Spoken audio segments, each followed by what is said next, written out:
Morning, everyone. Our Chair Lum, isn't able to be here this morning, so I will be steering the ship. And before we get started, I would just like to make a few comments, a land acknowledgement. I'd like to start this meeting by recognizing that the area we call the Fraser Valley Regional District has been home to the need my glasses. Thought I could pull it off without them, but I can't. Lakapma, I'm sorry for destroying these names. Lam, Stolo, and Stayless peoples for generations. There are 31 communities with reserve lands in the FERD's jurisdiction and as many as 69 groups with interest in the area. This diverse landscape means that there are many different viewpoints that need to be considered when we make decisions, because what we decide as a local government can affect everyone in different ways now and in the future.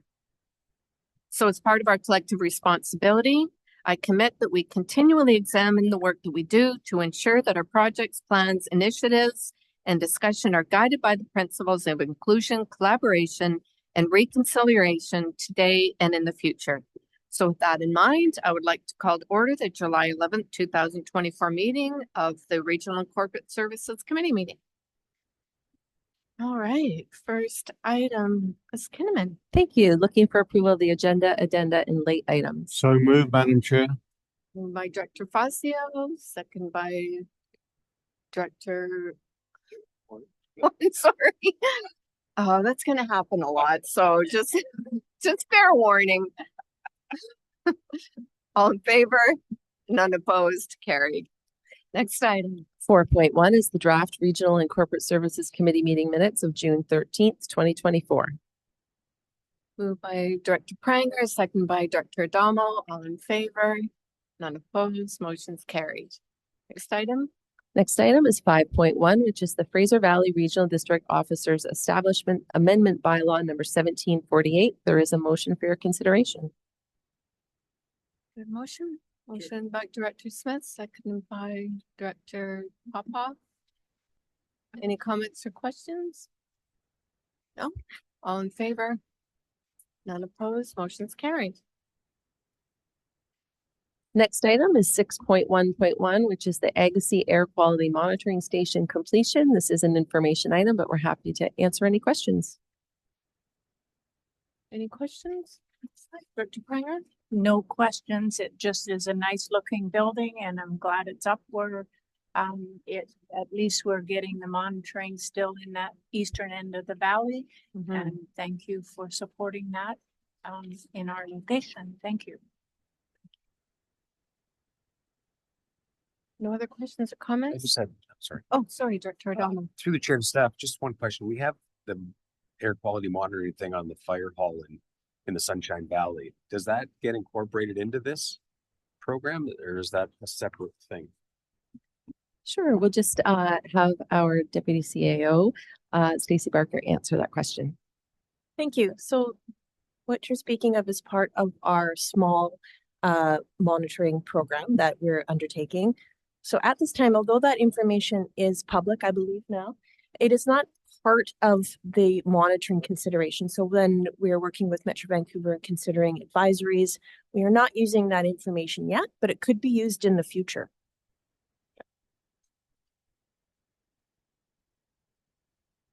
All right, move on to the next item. 6.1.2 is provincial single-use and plastic waste prevention regulation. Again, an information item. Director Horn. Thank you. Two questions, and if staff aren't able to answer them today, just at the regular meetings, fine. There are many businesses that seem to have moved over to these mysterious brown-looking. They look like paper, or feel a little bit like paper, but I found out that they are in fact plastic. You get them in a lot of restaurants right now. I'm just wondering, is that actually, according to the new rules, an acceptable substitute, or is there people, or are people just simply giving us something that looks like a substitute when you go to get your sushi or your Chinese food? I think I know the answer to this. I think you're referring to I think I've also received them as well when I've got sushi. Yeah. And they look like paper, but are they paper and it's a bag? Our staff can go and confirm whether that is or not. I don't have that question for you. That's what I the answer for you right here. There certainly will be a lot of questions. We expect that from business and public. Staff are doing their best to put together a Q&A that will be a fluid document that we can add to as we get more questions and we realize more answers from the province. But yes, it will be complex, and hopefully those particular items are, but they may not be. Thank you very much. I appreciate that, Ms. Barker. And that's my first question is based on the fact that this came up recently in the work we're doing around contamination in our recycling supply in Mission. And my understanding is they are in fact plastic. They are very similar to what you would get when you bought the ones from Superstore a few years ago. It's kind of that meshy model, and that they are not recyclable. And so that's a bit of a concern. They don't go into your green bin or your plastics, I should say, bin. So that would be appreciated.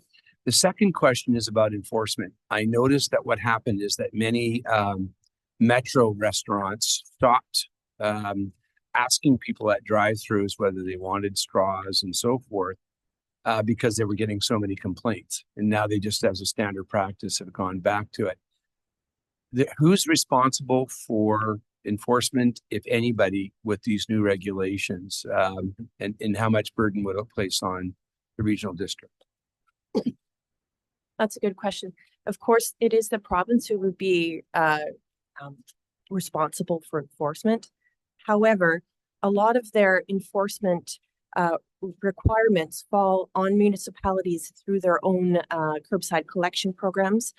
So a municipality may have to assist with education, et cetera, in order to get the compliance through their own curbside collection programs. So that I think that's we'll have to see. But my concern is probably as yours, the provincial government, their capacity to enforce may be limited. So we'll have to see how much enforcement actually occurs from these new regulations. I appreciate that. And I would really appreciate if some of that information again is shared at the larger board meeting. We kind of are getting it from both angles when it comes to the province, because we're getting told we need to expand our recycling programs. But at the same time, we're being told by Recycle BC that the contamination levels are being held to a higher standard and that they can turn away our recyclables if we don't achieve that. And so there are all these things like the lid to this coffee cup here that people don't know about. And it's becoming, the stewardship programs are so complicated that it really is challenging to kind of do at the municipal or regional level the work that gets people to put those things in the correct spaces. So anyways, I look forward to, I'll probably raise those things at the larger board, but I'll look forward to the question, the answer to the other question that night as well. Thank you. My guess is that, like, I think it's a good idea to have a look at this, but my guess is the items that you're referring to have probably been sold to that vendor as compostable when they're not. And I think the legislation does acknowledge that and address that, because they're not allowing that either. But things, so supposedly compostable plastic isn't, like, it doesn't really. It's, yeah. Anyway. Any other comments or questions, Director Smith and then Director Dixon? Yeah, so I'm glad to see that in our town that in our elementary school are doing a great job of teaching the new generation, because that'll also help this regulation move forward. It's not just about us, but the new generation, and they just about at no Coquille School is just about doing zero waste. They're dividing everything up in all these little pails. There's a teacher there that's going to an nth degree of teaching them about, how to do it properly. But I know that this year too, I'm going to say I haven't seen a single food come up with any styrofoam, which really makes me happy, because it just drives me crazy when every single thing was in a styrofoam box. So between legislation, but also people picking up and doing better is a good thing. So, thank you. Dr. Dixon? Thank you. My question is about the single-use plastic regulations 24 to 2030, particularly the biodegradable plastic and the PVC film wrap. Is that like Saran wrap? Is that what we're talking about here, or the vacuum sealer stuff? I'm just curious. Yes, that's my understanding, that although that would not be implemented until a little bit later on, but yes. But one of them is July 15th, 2024. But that's the biodegradable plastic or PVDC film wrap. And the other one's later on. Okay, thank you.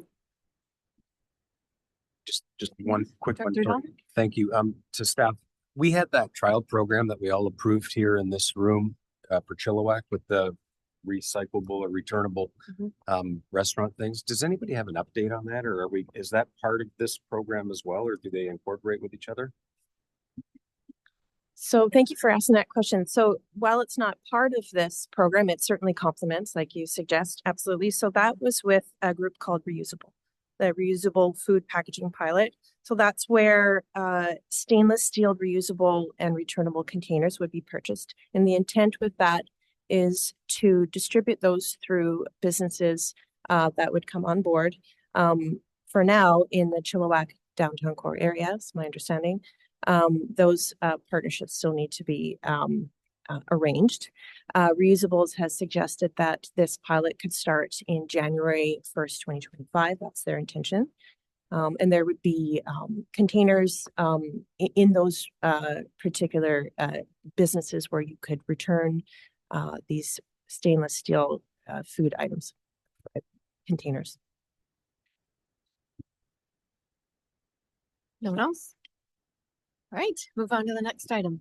6.2.1 is FBRD Strategic Plan Update on Indigenous Relations Initiatives. Again, an information item, but happy to discuss. No? All right, next item, please. Okay, moving down to reports by directors. Anyone? Dr. Fazio? Thank you, Madam Chair. It's not really a report, if I may. I just want to ask a question through you to staff. Came to my attention this week that when get the name of the company that does the spraying for the invasive plants, that is it possible that the signage that they put up could maybe be a little bit larger?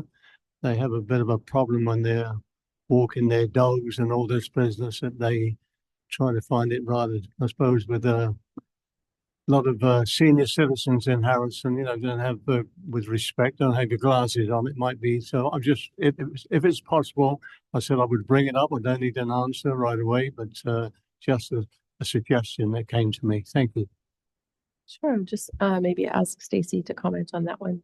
Sure. Thank you. I think that's a great suggestion, particularly as we want to also educate public, not just casually show them that there is a sign there. But yeah, if we could make it so that people can read it more easily, I think that's a great suggestion, and we'll take that back and communicate with the company that's doing our invasive weed control. Thank you. Anyone else?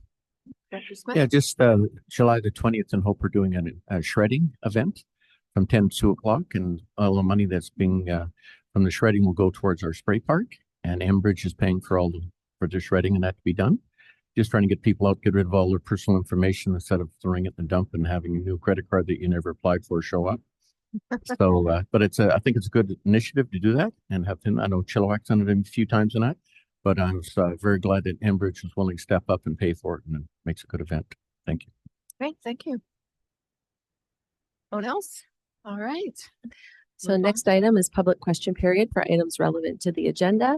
We do not have anyone joining us in the boardroom this morning, but we'll just turn things over to Lauren Olenek. Thank you, Ms. Kinnaman. We do not have any members of the public joining us online today, and we have not received any written correspondence. So then we'll just now look for a resolution to close the meeting. Mover, Director Popoff, second Director Smith. All in favor? And opposed, motion's carried. Okay, just give us 90 seconds to close up the room.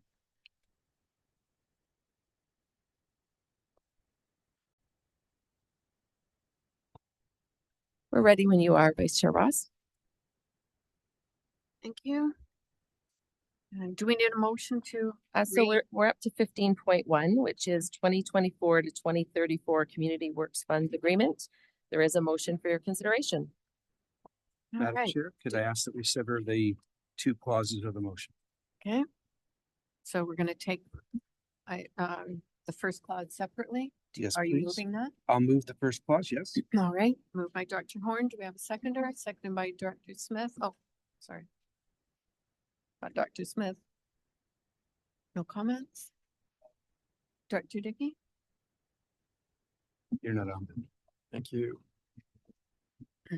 considering that the electoral area directors have only received this, whatever, a few minutes ago, I think it'd be better that we refer this back to staff and defer the issue until a future date.